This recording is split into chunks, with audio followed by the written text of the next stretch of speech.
The fluorescent lights above me buzzed like angry wasps, casting that sickly hospital glow that makes everyone look half dead.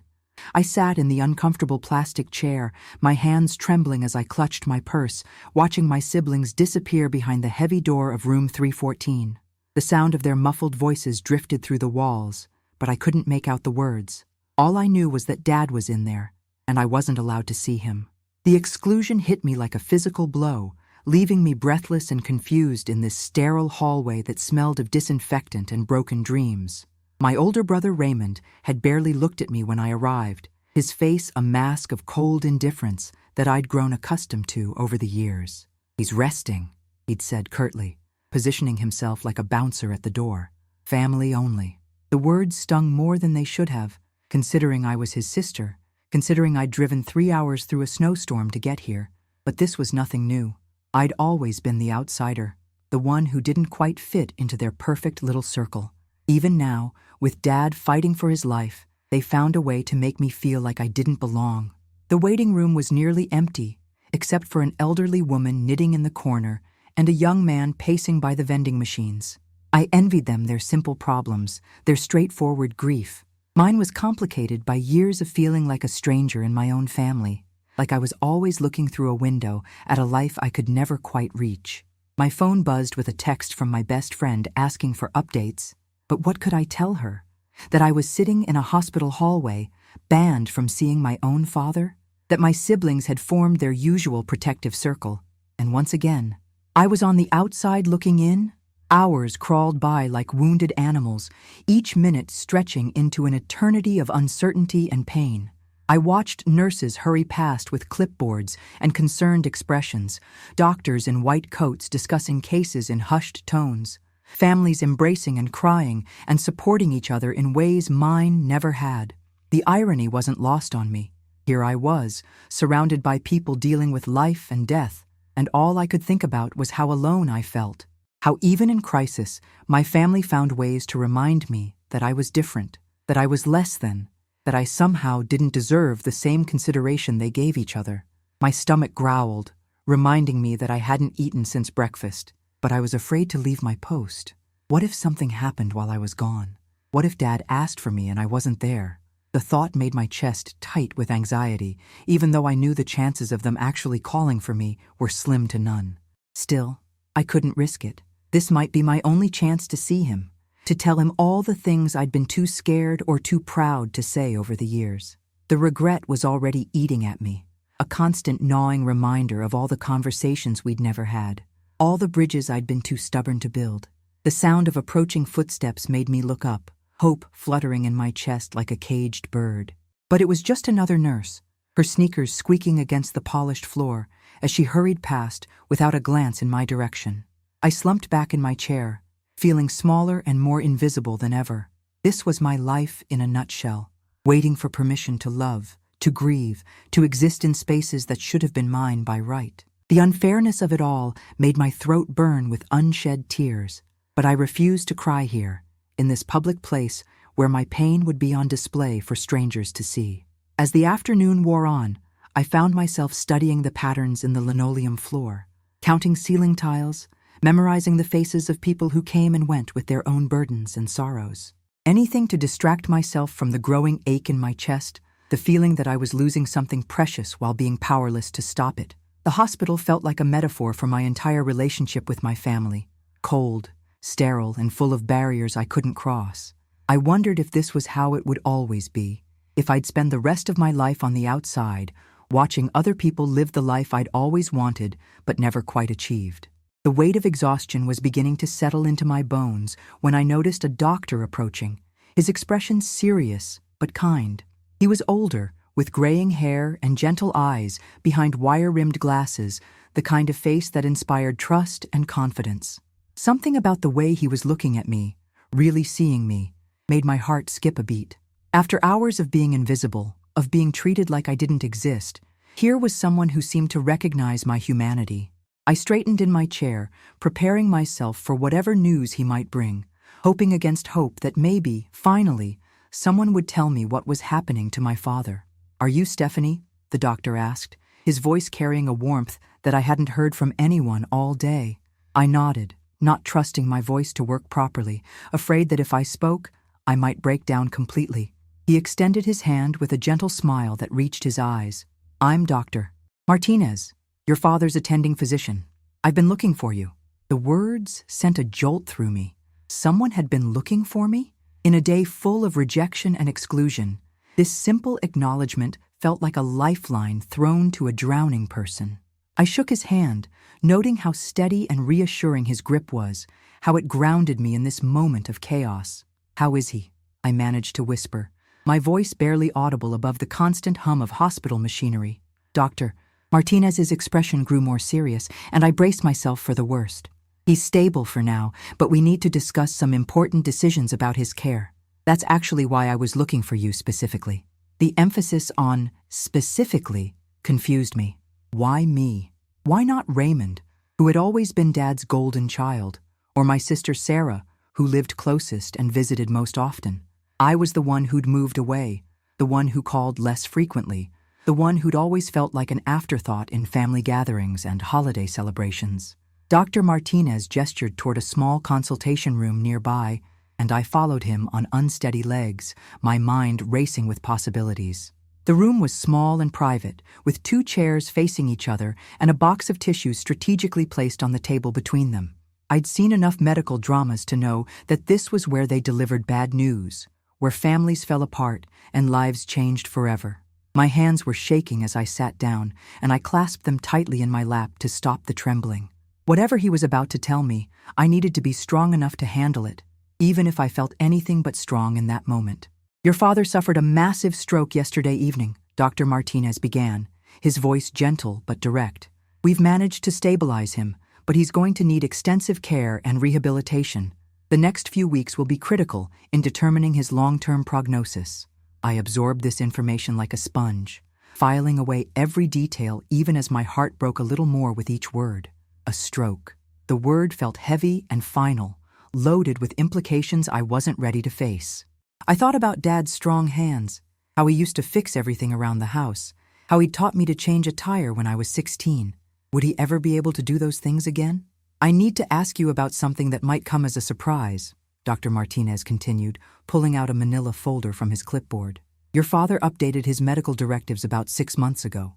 He named you as his primary medical proxy and decision-maker." The words hit me like a physical blow, leaving me speechless and reeling. Me? Not Raymond, with his business degree and take-charge attitude? Not Sarah, who'd always been Dad's little princess? The doctor was still talking, explaining something about legal documents and healthcare decisions, but his voice sounded like it was coming from underwater. I couldn't process what he was saying because it didn't make sense. "I'm sorry, what?" I finally managed to croak out, my voice sounding foreign to my own ears. "There must be some mistake. My siblings are in there with him right now. They're the ones making decisions. I'm just waiting out here." Dr. Martinez's expression softened with what looked like understanding, maybe even sympathy. "There's no mistake, Stephanie. Your father was very specific about his wishes.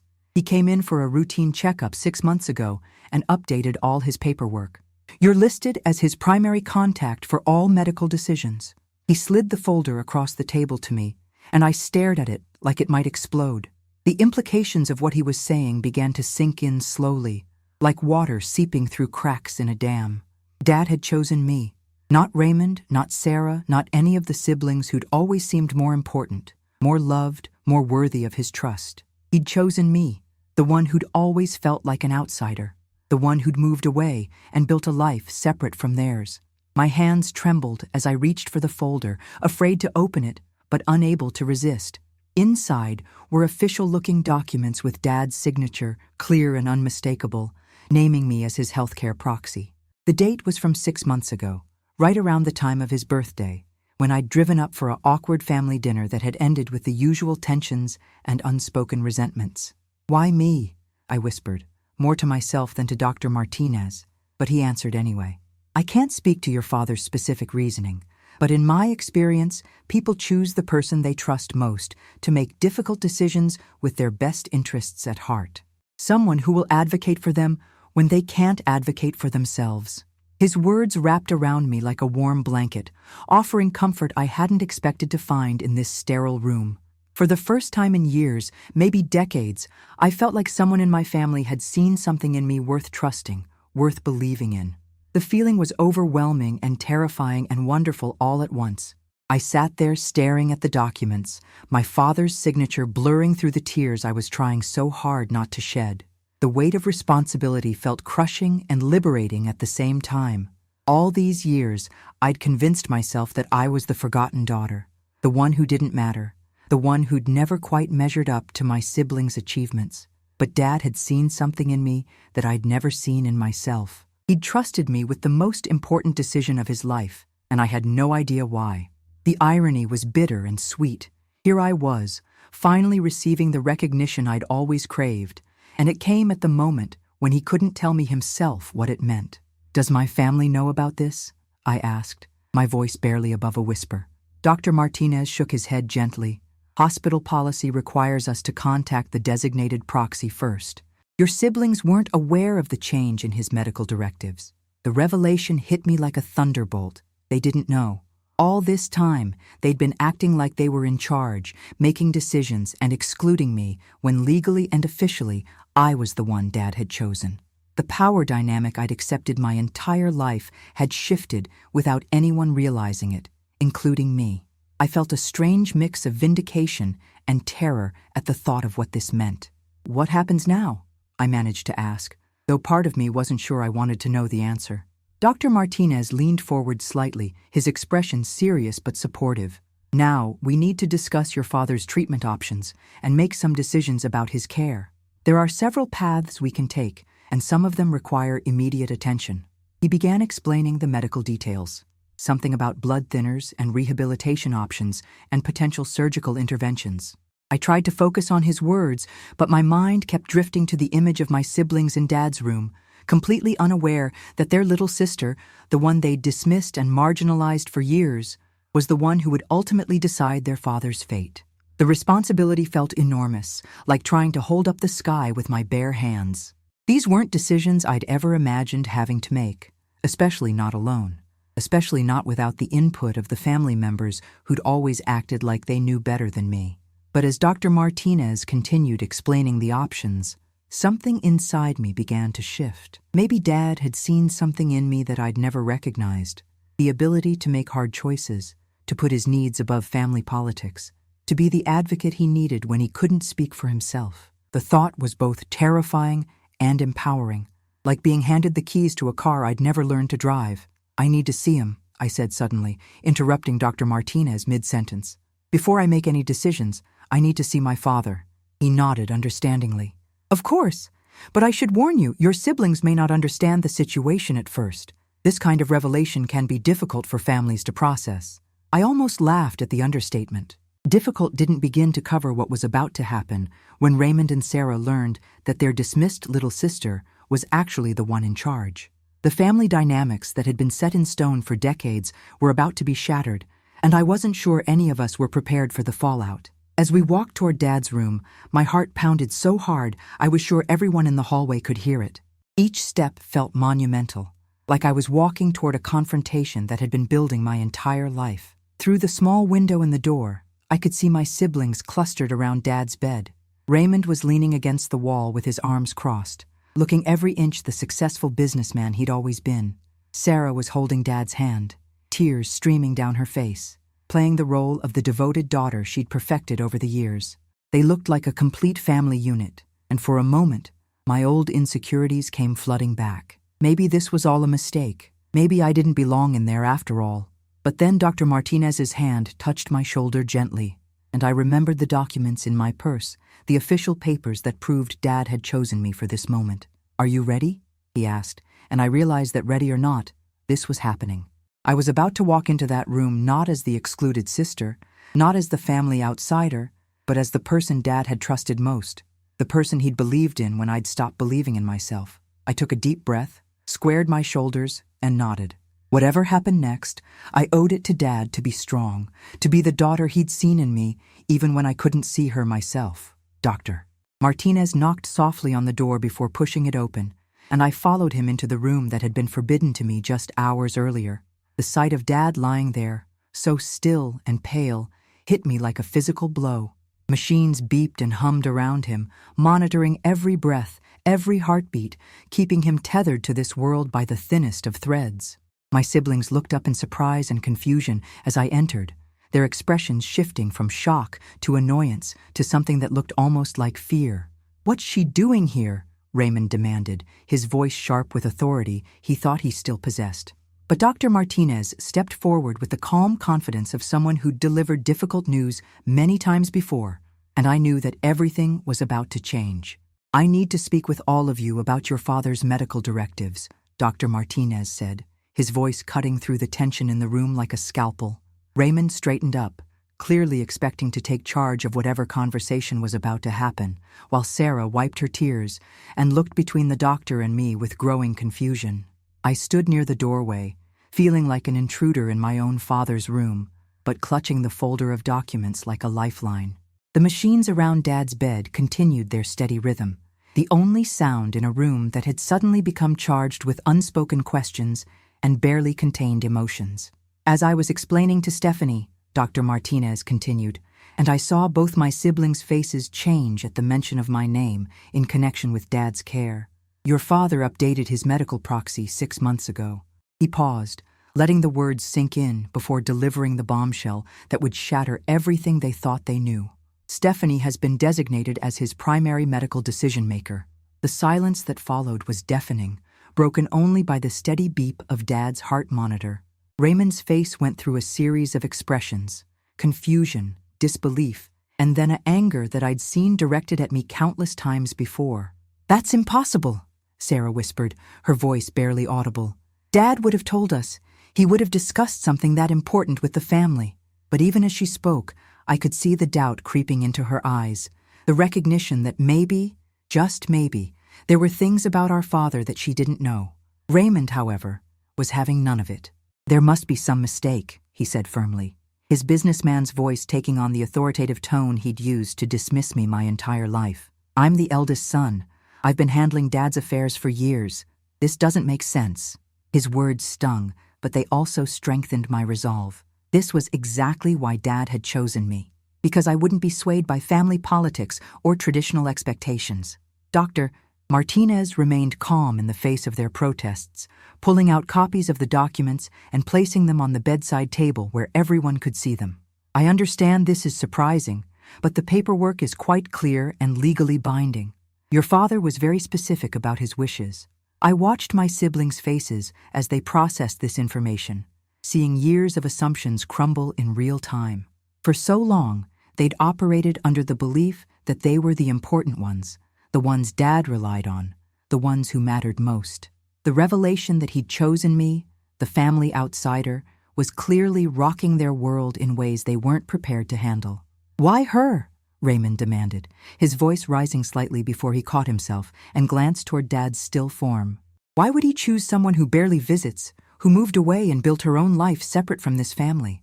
His words were meant to hurt, and they did. But they also revealed something I'd never fully understood before. My distance from the family hadn't been seen as rejection or indifference. It had been seen as independence. Maybe Dad had recognized that my ability to step back, to see situations objectively without being caught up in family drama, was exactly what he'd need in a medical crisis. Maybe my outsider status was actually my strength. Sarah was crying again, but these tears seemed different. Not just grief for Dad's condition, but something deeper, more complicated. "I don't understand," she kept repeating, looking between me and the documents as if she could will them to say something different. "We've always been here. We've always been the ones taking care of things." The pain in her voice was real, and despite everything, I felt sorry for her. This wasn't just about Dad's medical care. It was about identity, about roles we'd all played for so long that we'd forgotten they were just roles. She'd built her sense of self around being the devoted daughter, and now that foundation was cracking. I found my voice finally, though it came out smaller and shakier than I'd intended. "I didn't know about this either," I said, looking directly at Dad's peaceful face rather than at my siblings' accusatory stares. "I was sitting in that hallway for hours, thinking you'd shut me out again, thinking I didn't matter." My voice grew stronger as I continued, fueled by years of suppressed hurt and newfound understanding. But apparently, Dad saw something in me that none of us realized was there. And whether you like it or not, whether I understand it or not, this is what he wanted. The words hung in the air between us, a declaration of independence I'd never had the courage to make before. The room fell silent again, except for the mechanical sounds of Dad's life support. We all stood there, processing this new reality, this fundamental shift in our family dynamic that none of us had seen coming. I looked at Dad's face, so peaceful despite everything happening around him, and wondered what he'd been thinking 6 months ago when he'd made this decision. Had he known this moment would come? Had he anticipated how his choice would affect all of us? Or had he simply trusted that when the time came, I would find the strength to do what needed to be done? As I stood there, surrounded by my siblings' shock and resentment, I realized that maybe, for the first time in my life, I was exactly where Dad needed me to be. The next few hours passed in a blur of medical consultations, difficult decisions, and tense family conversations that felt like walking through a minefield. I found myself in the strange position of having to assert authority I'd never wanted while navigating the hurt feelings and wounded pride of siblings who couldn't understand why they'd been passed over. Dr. Martinez was patient and thorough, explaining each treatment option in detail, but ultimately, the choices were mine to make. I chose the aggressive rehabilitation program, the one that offered Dad the best chance of recovery, even though it would be long and difficult. As I signed the consent forms, I felt the weight of responsibility settling on my shoulders like a heavy cloak, but also something else, a sense of purpose I'd never experienced before. This was what Dad had seen in me, this ability to make hard choices with love and hope rather than fear and tradition. My siblings watched in stunned silence as I took control of decisions they'd assumed would be theirs, and I realized that our family dynamic had shifted permanently in ways none of us could have predicted. 3 weeks later, Dad was awake and alert, his speech slurred, but his mind sharp as ever. The rehabilitation was grueling, but he was making progress that surprised even his doctors. When he was finally able to have a real conversation, I asked him the question that had been burning in my mind since that first day in the hospital. Why me, Dad? Why did you choose me to make those decisions? He looked at me with those familiar eyes that had always seen more than they let on, and smiled that crooked smile I remembered from childhood. Because you were the only one who ever left, he said simply, his words still slightly slurred but perfectly clear in their meaning. The only one who built a life outside this family's expectations. I knew when the time came, you'd make decisions based on what was best for me, not what was easiest for everyone else. His words hit me like a revelation, reframing every moment of distance and independence I'd ever felt guilty about. All those years of feeling like the outsider, the one who didn't quite fit, had actually been preparation for this moment when fitting in would have been the wrong choice. The conversation with my siblings that followed was one of the most difficult of my life, but also one of the most necessary. We sat in Dad's room while he napped, finally talking honestly about years of resentment, misunderstanding, and hurt feelings that had built up like sediment in a river. Raymond admitted that he'd always felt threatened by my independence, that my ability to walk away from family drama had made him question his own choices to stay and conform. Sarah confessed that she'd resented my freedom while feeling trapped by the role of the dutiful daughter she'd never consciously chosen.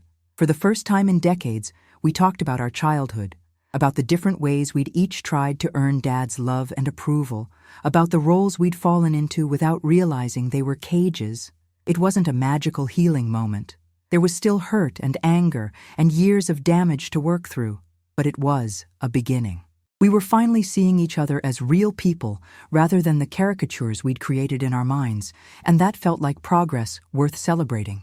6 months later, Dad was back home with a live-in aide, his speech almost completely recovered, and his mobility improving every day. Our family gatherings were different now, less performative, more genuine, with space for disagreement and honesty that hadn't existed before.